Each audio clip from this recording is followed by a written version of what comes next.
immediately, just given our unique grave reasons. Yeah, grave reasons. Grave reasons. Thank you, Craig. Grave reasons. So, but like really thinking as the Catholic in this marriage, I cannot in good conscience raise children in this way where I don't want to start them off where they're burdened with so much guilt and so much heaviness around it. I'm really kind of deeply and anxiously searching for, I'm even wondering, like, have I ever experienced true joy within the faith? I certainly.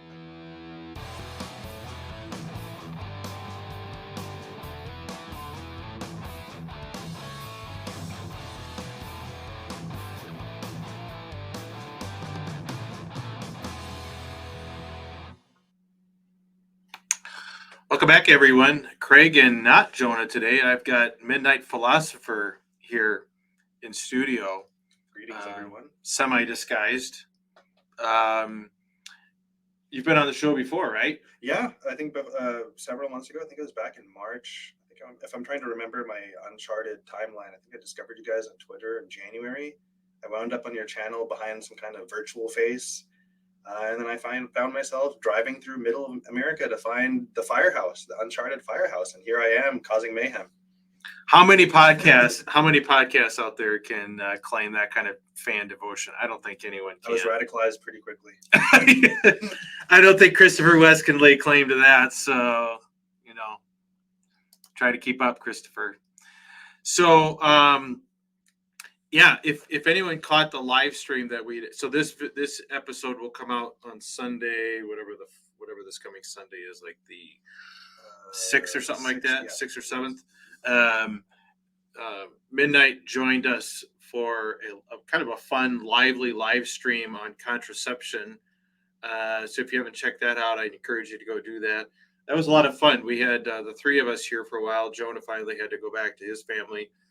But yeah, Jonah is in fact not an AI, which I was really pleasant to. I thought he was a concoction of Craig, a faceless AI co-host. No, he is a flesh and blood human being. A great joy to be around. Yeah, Midnight. You might be able to go to one of those crime scene people that draw people, and you could start paying for access to the the mugshot. Yeah, for sure. So, it's great to have you here. Why don't you, for those that maybe weren't here for your past interview or whatever, why don't you just tell our audience a little bit about yourself, kind of where you're at in life, and kind of how you fit into the UCM community. Yeah, sure. Well, my name is Midnight Philosopher on Twitter. I wish I could, claim that I came up with that cool nickname, but now it's a nickname my friends gave me a few years ago, so I just stuck with it as a useful pseudonym. So it's a great name. Thank you. It's so much cooler than I am in real life. But I'll keep the illusion that I'm actually cool enough to be Midnight Philosopher. But for legal reasons, I'm not actually a philosopher. Okay. But Midnight Philosopher on Twitter, and I think just through the last couple of years, especially. I've just been really confronting these questions about the faith and about thinking about the future, about marriage and having kids, and kind of in the middle of all of that anxiety. A couple of years ago, I stumbled across our friend Kevin on Tridacast channel, and that sort of introduced me into this whole universe of off the grid Catholic / ex-Catholic YouTubers. And then I found myself on Twitter after a long hiatus, and I found Craig's really humorous and insightful posts, and then I found myself clicking on some links, finding first your YouTube shorts, and then full on YouTube podcasts. And I think I just started having them running in the background while I was just I might be doing really mundane stuff at home, just vacuuming or cleaning or working in some of my own projects, and I'm just having Uncharted kind of running in the background. And I just really valued the level of deep insight and honesty, but also humor, especially in the context of such difficult topics. And then here I am, like a guest a couple times and member of the Discord. And just all of these topics relate to me in a personal. This guy takes care of the newsletter, by the way. I hope it's okay. I can let people know that you're behind that. I'm behind the occasional typos, and then in fact, I can't take credit or blame. It all goes on his shoulders.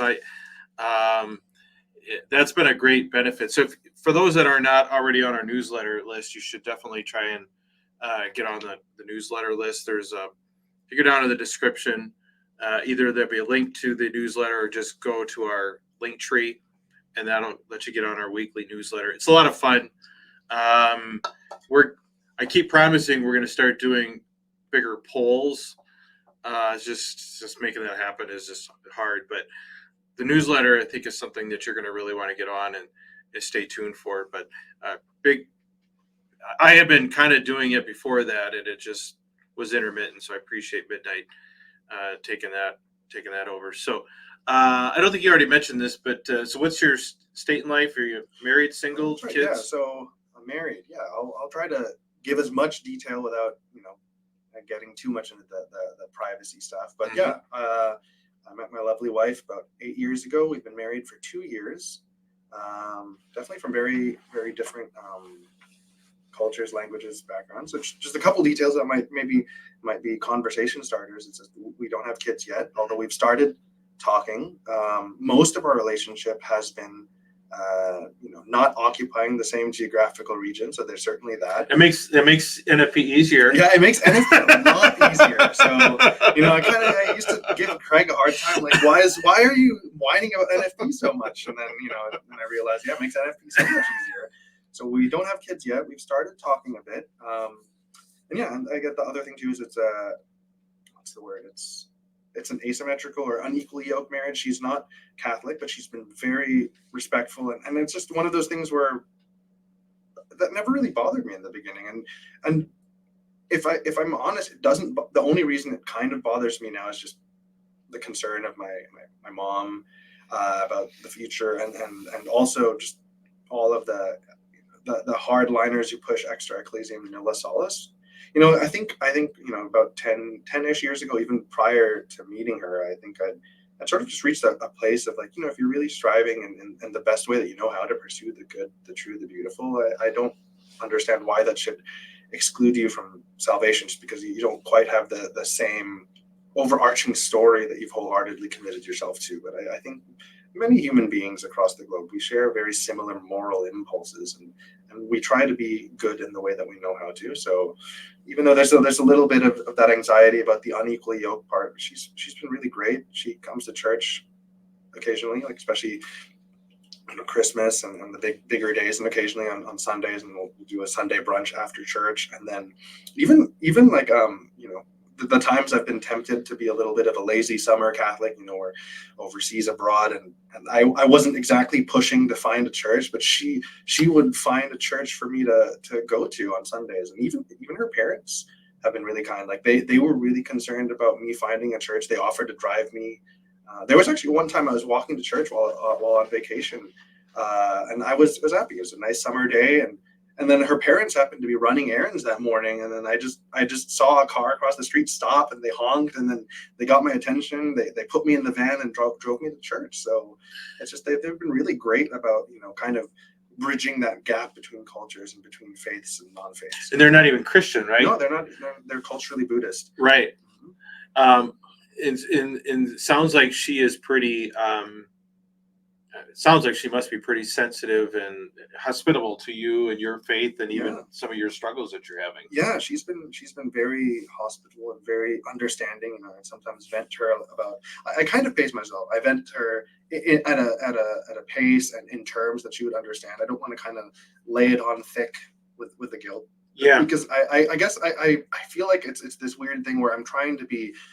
I'm trying to still stay true to the faith that I was given by my parents and do enough damage control where I don't make my mom, my dad's no longer with us, but I don't want to make my mom, get all angsty that I'm sort of becoming wayward. But on the other hand, I'm also trying to be a good enough example where I don't want to completely dissuade my wife from being curious about the faith or harm any spiritual curiosity. So I kind of, bringing it back to why UCM is Uncharted Catholic Man is so relevant. It's like a nice space where I can kind of occupy that gray area where there's enough Catholicism that binds us together, but we're also confronting these questions that they don't fit cleanly within our Catholic families or Catholic friend groups. But we also don't want to vent to our secular friends about it because it kind of does damage to the reputation and the legacy of the church. It's interesting you say that because I hadn't really thought about it that way. But like my wife and I, we will talk about things. Me more so than her. My wife doesn't really have the, I would say, the struggles with understanding or even believing some of these things the way that I do. But it's almost easier for me to talk to her because, like it or not, we're stuck with it. Like, we're not leaving. I mean, we're Catholics. We know we got to stay Catholics, and so when we have these conversations, it's sort of a safe place because it's not like either of us are going anywhere. Whereas, you're talking about someone who, perhaps someday you'd like to maybe join, and so maybe it's a more difficult to talk about the struggles with someone who, isn't sort of forced to be Catholic, so to speak, because they're not, right? Yeah, absolutely. And I think it's also been an exercise. Anytime she has questions or I feel that I need to explain something to her, it's also been an exercise in what about the faith do I find most compelling, and how am I able to communicate the good things about our faith in a way that would be appealing. But how can I also be authentic about these are the places that I have questions? How can I be honest with it? Because I don't want to sort of be a happy-go-lucky, Christopher West, everything is poetry type Catholic. So it's that interesting line of, can I be honest about my doubts without doing harm to the legacy and the blessings we get from being part of the Catholic Church? Yeah, and that's a good point. I think it can be easy for us that are Catholics and just dialoguing with Catholics to sort of take for granted like the parts of our faith that we love and appreciate because we don't really talk about that in the way that we talk about the stuff that bothers us, right? And so it can come across that all we talk about is a negative, but there's a reason why most of us are Catholic and stay Catholic even though we're adults and we can make our own decisions. There is something special about it. There are elements of it that really do seem to separate it from other faiths out there, right? For sure. I think just broadly speaking, this might be leaning far more into the Post-Vatican II Novus Ordo vibes, but I do think that the themes of love, forgiveness, mercy, birth and rebirth, and reconciliation, I think those are really important themes that we can kind of find in a big sense and in a small sense in our day-to-day life. And also just the idea of God is love, and not just loving your neighbor, but even just the challenge to love your enemy, which I take to implicitly mean that amidst all struggles and conflict, you have to somehow look for that humanity in the other person, and really look for that dignity about them to cherish, and whatever disagreements you might have, try to contextualize it with that neighborly love. And I think that is one of the most important things I take from Catholic culture.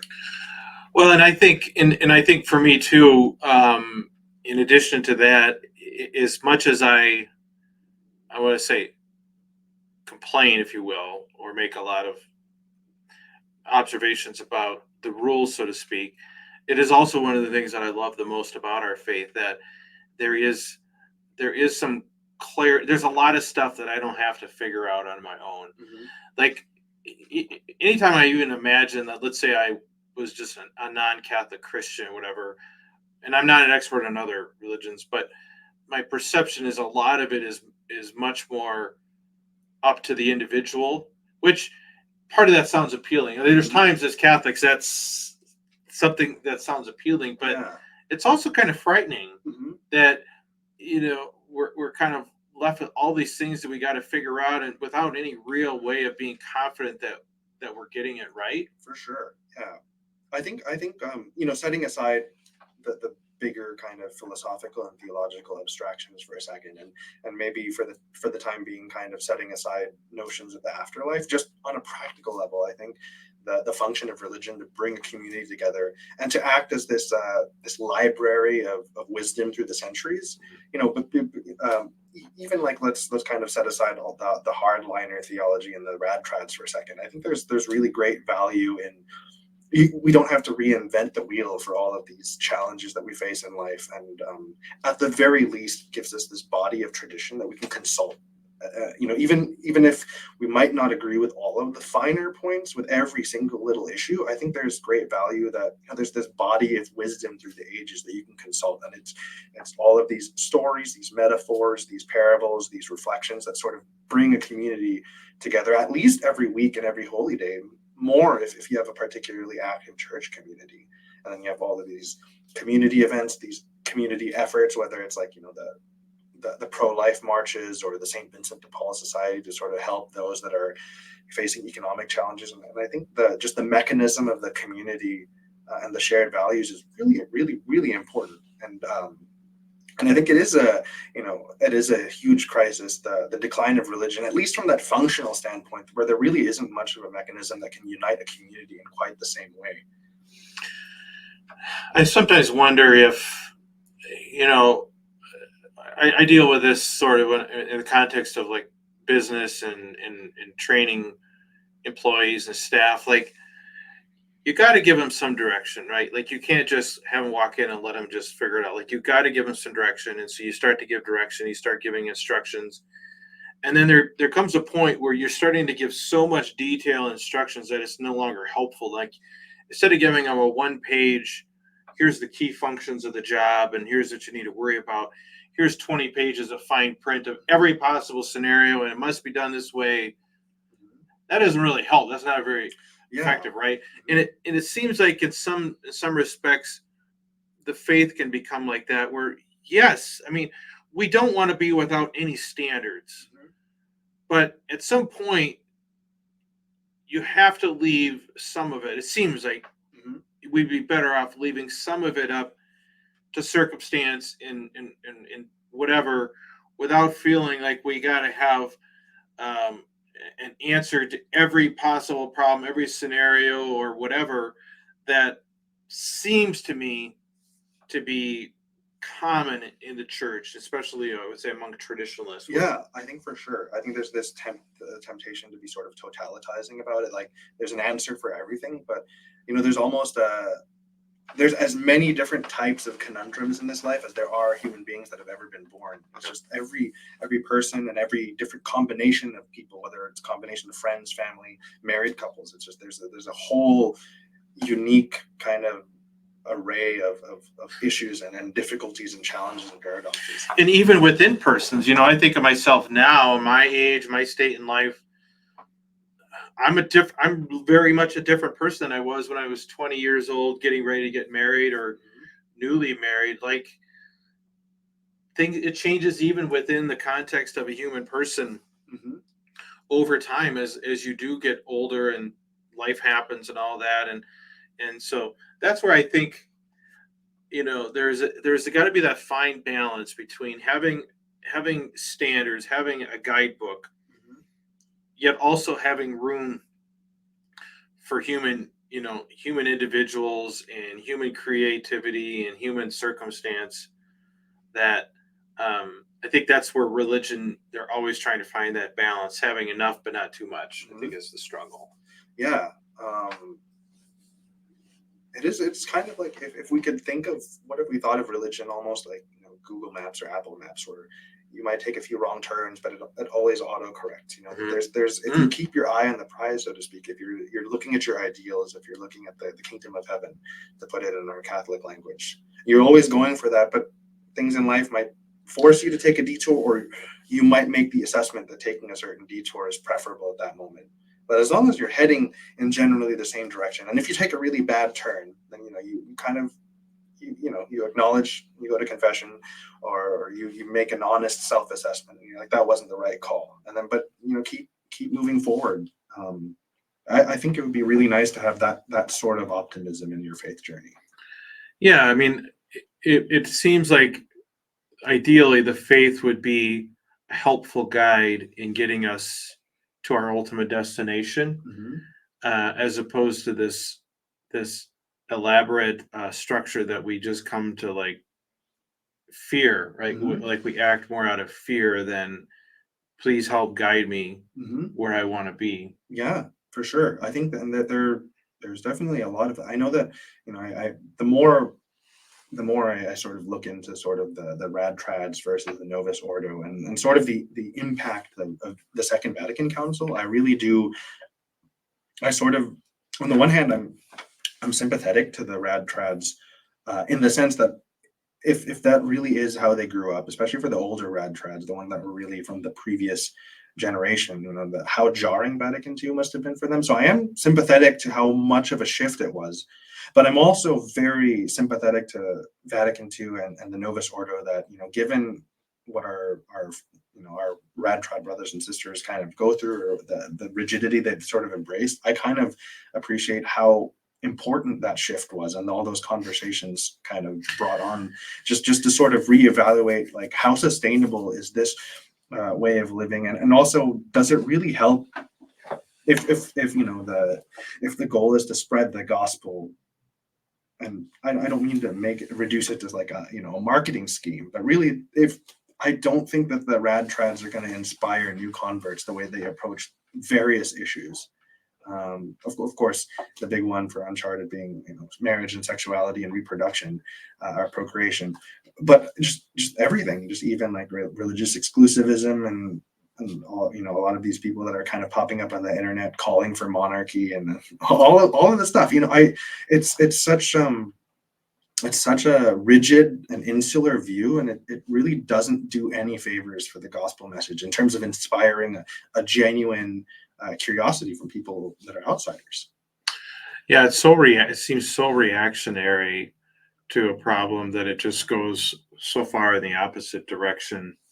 I don't know if it's fear or whatever, but I think the way that I think what my sort of assessment of history, especially with the Second Vatican Council and all that, is most of the trads are young enough where they were not around when that happened, right? They most of us lived through, let's say, things they didn't like about Post-Vatican II church, and that's kind of how I became a traditionalist. I grew just frustrated with sort of the aftermath of Post-Vatican II, and then went trad. But none of us really lived through what it was like to be a pre-Vatican II Catholic. I think it's really easy to, on hindsight, look at it and say, "Wow, man, what a dramatic shift it was." They had this perfect Latin Mass community that we have now, and think that's the way it was, which I don't think is really true.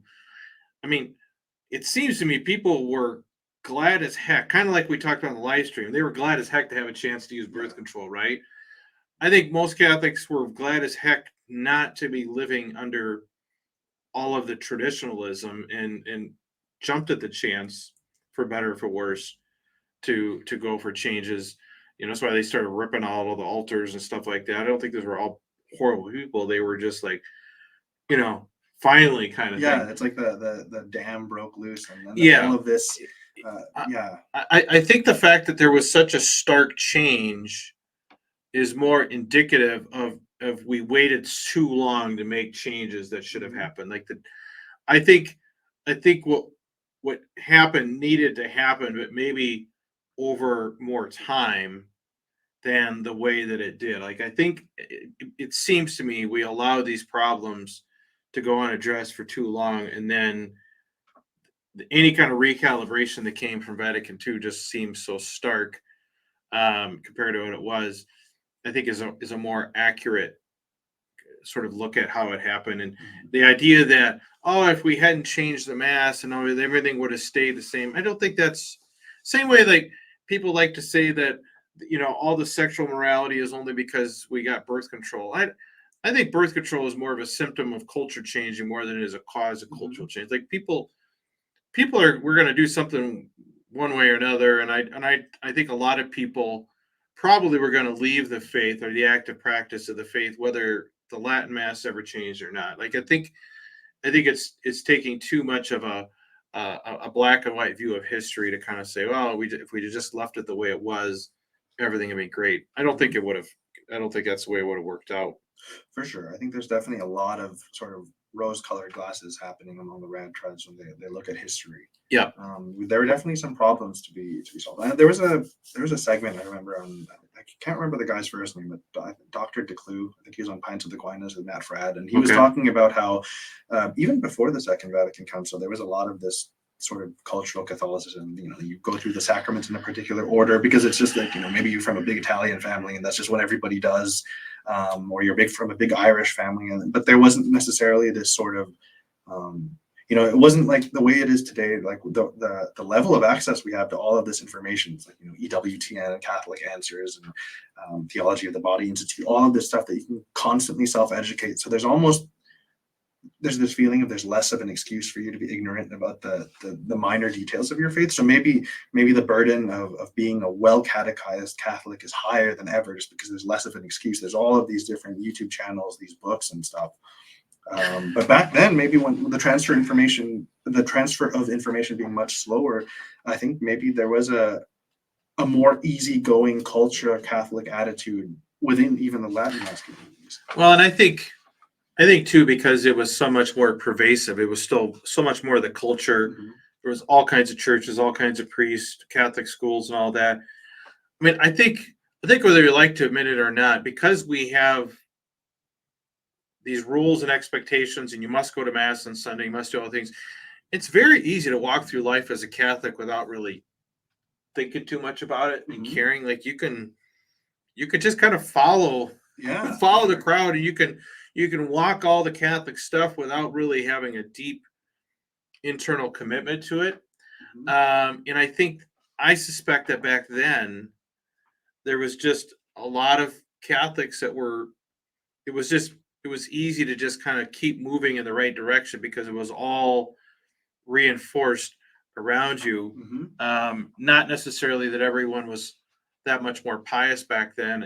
Even like the whole Baltimore Catechism thing, not to take, pick on the Baltimore Catechism, but it's more of it's just like memorize these things. And you can memorize all these things, but that doesn't translate into a genuine piety, I don't think. Sure. I was homeschooled for 6 years, and it was pretty much all Baltimore Catechism. I remember memorizing that stuff word for word. Maybe I was at that particular time, maybe I was one of those unicorn kids that I just internalized that stuff, man. I was in high school. High school was when I kind of stepped out of homeschooling. I was like a walking, talking Baltimore Catechism machine. I don't think my peers really appreciated that, but it was part of the growing pains I just had to kind of go through, just to sort of test the waters and spit out all the correct answers. But I don't know, you spend 4 plus the 4 in college, so like a cumulative 8 years, the better part of a decade in secular society, and you kind of realize that everybody really does come from different backgrounds, and those sort of legalistic answers, it doesn't always fit so cleanly when you're kind of faced with the various things that we face in society. I mean, I think one of the things my wife and I have noticed is we've got kids that are older and adult, and are kind of now the faith is theirs to do something with, right? Like we've tried to do all the things. We've brought them up in the sacraments, Catholic school to some degree, and now it's kind of on them.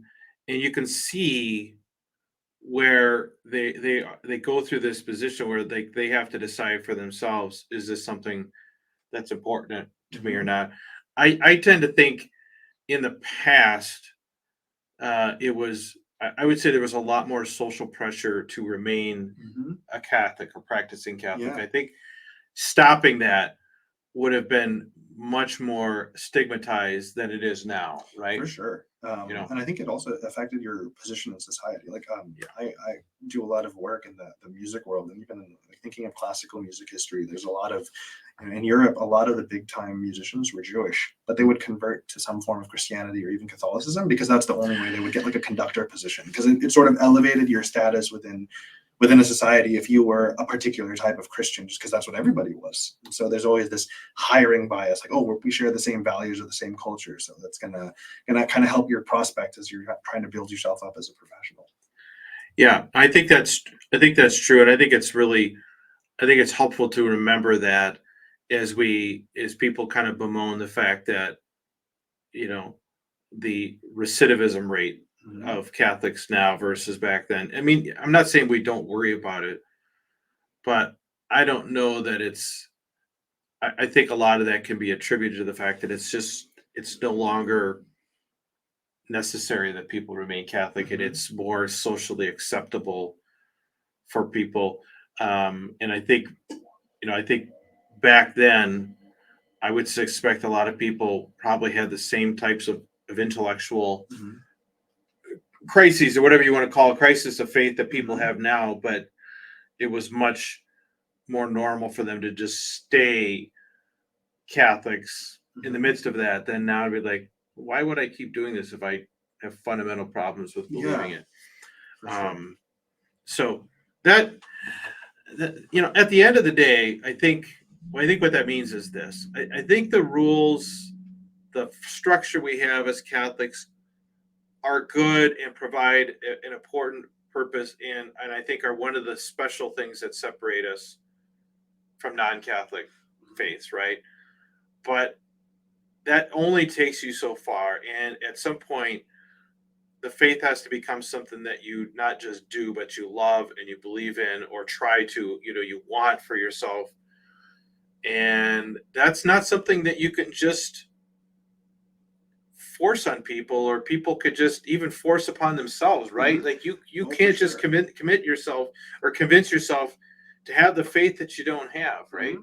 Absolutely. And that's kind of the big struggle too, especially for the particular approaches of Catholicism that really lean into fear of hell, and exactly, guilt and concupiscence and all of that stuff, and kind of whether you're dealing with your sort of wheelhouse topics of marriage, intimacy, and child rearing and openness to life, whether it's that stuff or more of the theological abstractions about whether it's papal infallibility or this and that Marian doctrine, especially for people maybe transitioning from Protestantism into Catholicism. All of these big things, you can lean into fear, but that's not it's not healthy, and it might ultimately be really brittle for your own faith journey to lean into those things. I think it can be I think on a lot of circumstances, it can be counter effective. Like, I think it can have the opposite effect, because now you have someone in kind of a vulnerable state who wants to believe, genuinely wants to believe, but find that they can't and is struggling.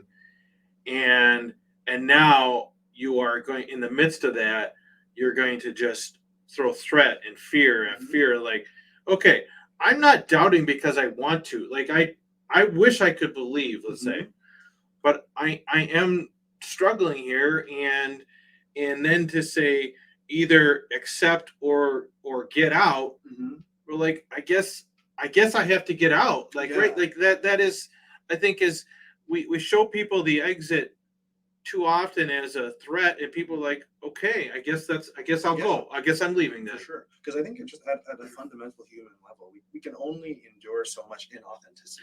We can only kind of play a certain role, whether it's in the context of faith or something else. You can only betray your own intuitions and your own conclusions. That's not to say that they're necessarily absolutely the right conclusions, right, but they're the correct conclusions for the place that you are in your life at that moment. And I think at some point it really does, it forces you to choose whether, do you have enough self-respect to trust that you're on a specific journey with specific challenges that you're navigating, or do you just sort of go into some kind of autopilot, but every day is just like grueling betrayal of all of the things in your head? We don't know what we don't know. So I think it's hard to objectively judge whether we're ultimately right or wrong about something. But I think most of us, if we're trying hard, can fairly and objectively self-evaluate our intentions and motives, and are we genuinely trying to do the right thing? And when you know that you are, and you know that you're sincere, and you know that you're trying, and yet you have these things, that's where I think when you have that, and then yet someone is saying, well, because you are who you are, you might go to hell because of it. I think that's too much. I think that's spiritual abuse. I don't know if I call it spiritual abuse, but it's along those lines, right? Absolutely. And I think that one of the things, kind of the questions that I've been really dealing with, and this will kind of tie into some of the topics that are sort of like your main course topic, so to speak. I think really that the starting assumptions of I'm not denying original sin. But sometimes it's like we can be so heavy-handed with the concept of original sin and with concupiscence, and sin darkens the intellect and all of these things. And I'm not saying that those are without any kind of basis, but sometimes when we become so heavy-handed with those things that it can lead to this kind of neurotic, constant self-doubt, where you're almost like gaslighting yourself of, did I see it that way? Is my assessment of the situation honest? Yeah. Am I just too optimistic about my own good intentions? And then it sort of does kind of cause an internal fracturing. And I think for people that are maybe they don't have the strongest mental constitution, it could lead to various types of OCD or depression and anxiety. And it's I don't know how. I think there has to be a fundamental rethinking of how we approach original sin and concupiscence in a way that we don't feel constantly like, oh, that was probably a suggestion of the devil, I can't even go there, and we can't begin to have these conversations about these topics. And I'll end on this note that I think these questions also became far more, I guess, pressing and urgent, and especially if, like, my wife and I are, even though we're not quite in a place where we can. It's not quite. I'm trying to look for the word, but it's not practical and perhaps not intelligent to have kids immediately, just given our unique grave reasons. Yeah, grave reasons. Grave reasons. Thank you, Craig. Grave reasons. So, but like really thinking as the Catholic in this marriage, I cannot in good conscience raise children in this way where I don't want to start them off where they're burdened with so much guilt and so much heaviness around it. I'm really kind of deeply and anxiously searching for, I'm even wondering, like, have I ever experienced true joy within the faith? I've witnessed people that really find joy and peace. I think personally I was always driven by a sense of duty. I think that's just a matter of temperament. I think I'm a bit more melancholic in temperament, and I think there's always this sense of this is a solemn duty, a mission that I'm on. But as I've gotten older, I realize that that's not the most sustainable approach to faith, and sort of these questions. If I'm thinking of becoming a father and how do I pass on the faith, I think that I have to sort of find a way for this journey to be compelling to me too, before I can, with a straight face, pass it on to my children. Yeah, I've kind of gone. I have a few years of experience as fatherhood, and and I've kind of gone on this journey. I mean, and I even struggle, like, some of the stuff that I share on here. Do I want my kids to hear that? Like, not that I'm ashamed by it, but it's like I don't want to set seeds of angst that they may not already have. But at the same time, I got to be honest. Like, I don't want to be like give the impression that everything, dad doesn't struggle with anything, and then when they inevitably reach a point in life where they struggle, is that a crisis for them? Or do I want them to be, you know what, it's going to happen. It's going to come for you, and it's okay. You're going to get through it. And part of me, I got to the point where some of these things that, after enough years of essentially having to deny reality, I mean, I guess really what the struggle is, I just said, I'm going to be at peace with my conscience and what I firmly believe is right, whether I'm right or wrong. And that was liberating for me. Like that, I haven't really been this happy as a Catholic in a long time.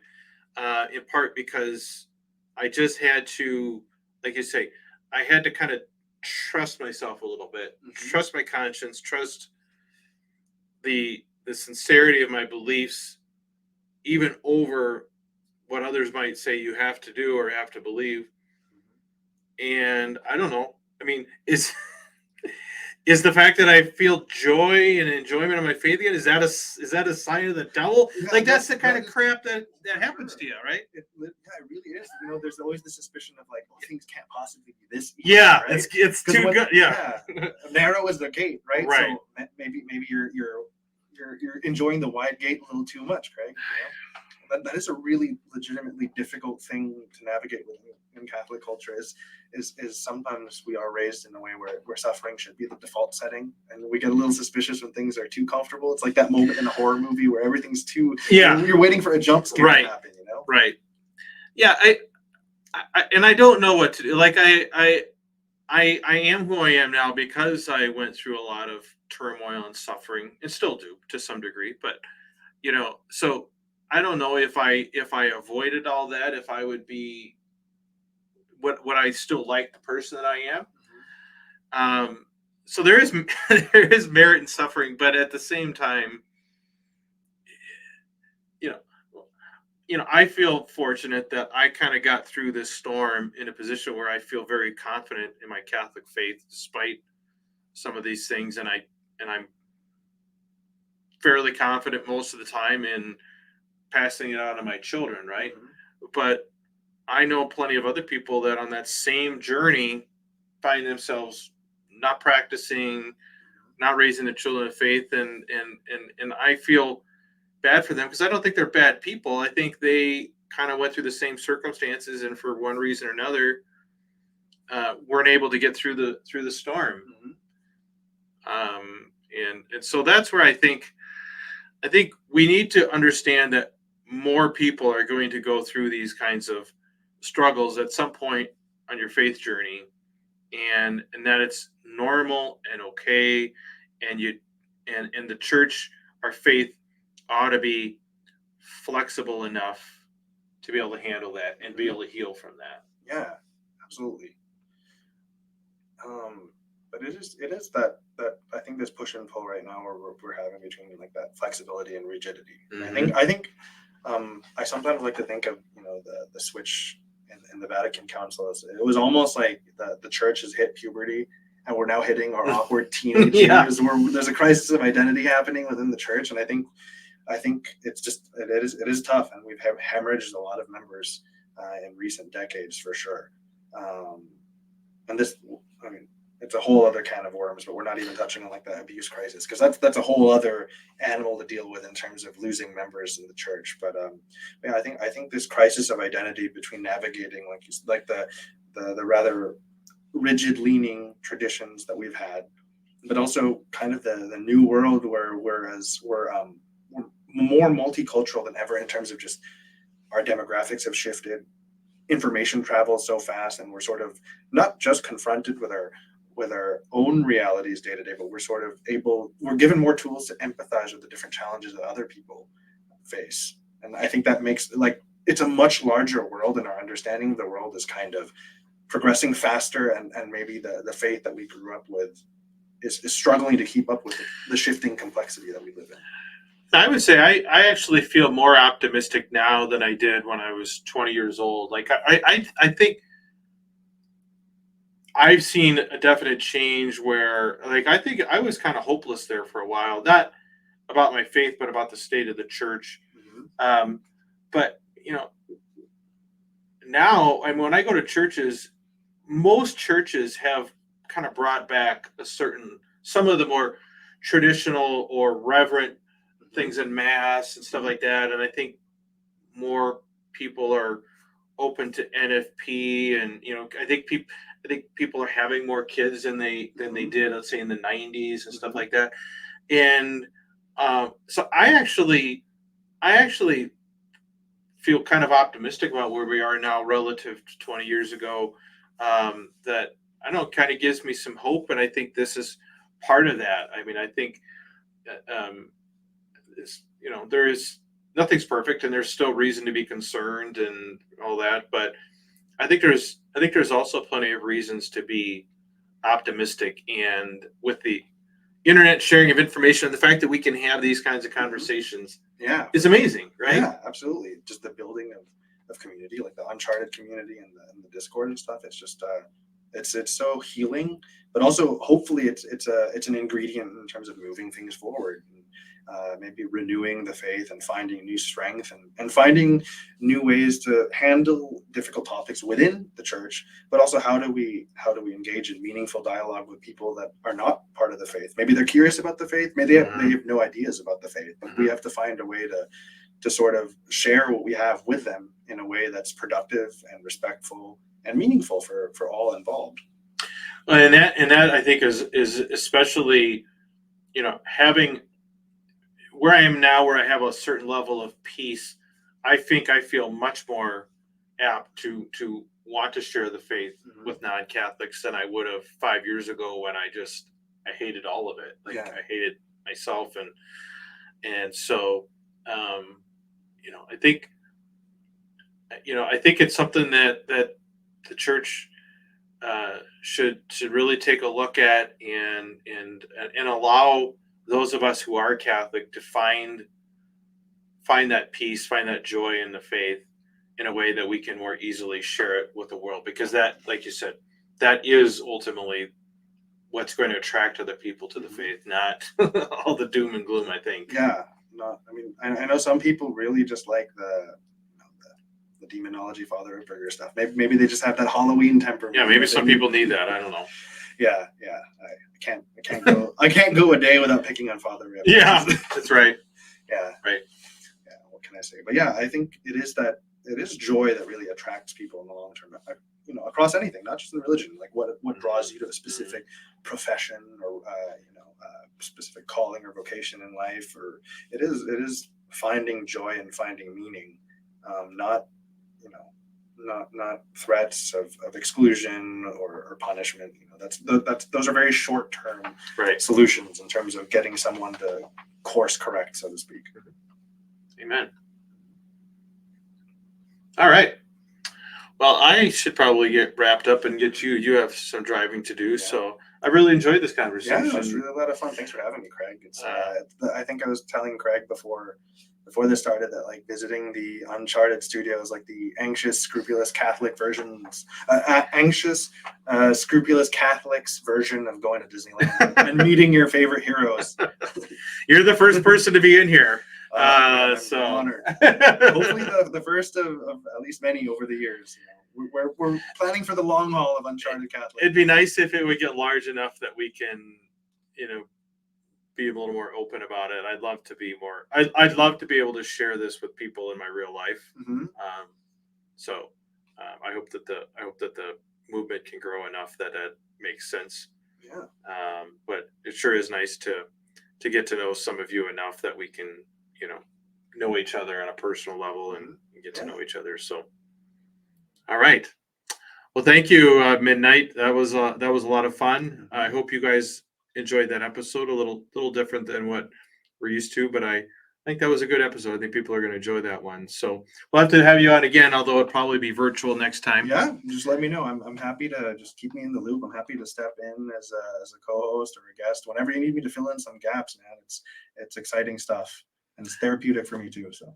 Oh, that is really appreciated. And that really has helped sustain us to know that, once the podcast community grew to where there was energy beyond ourselves, that is, I was telling somebody that makes this easy. It makes it so easy when I'm not the only one rowing the boat and Jonah's not the only one rowing the boat. And that's where I think, I hope more people, more shows could get to that point, because it is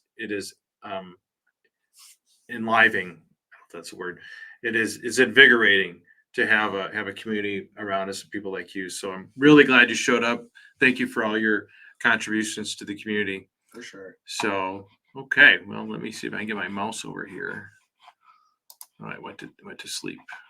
There we go. Got a new mouse. Okay. Thank you, Midnight. Thank you for joining us. Thank you, everyone, for listening to this. And until next time, everyone, have a good one.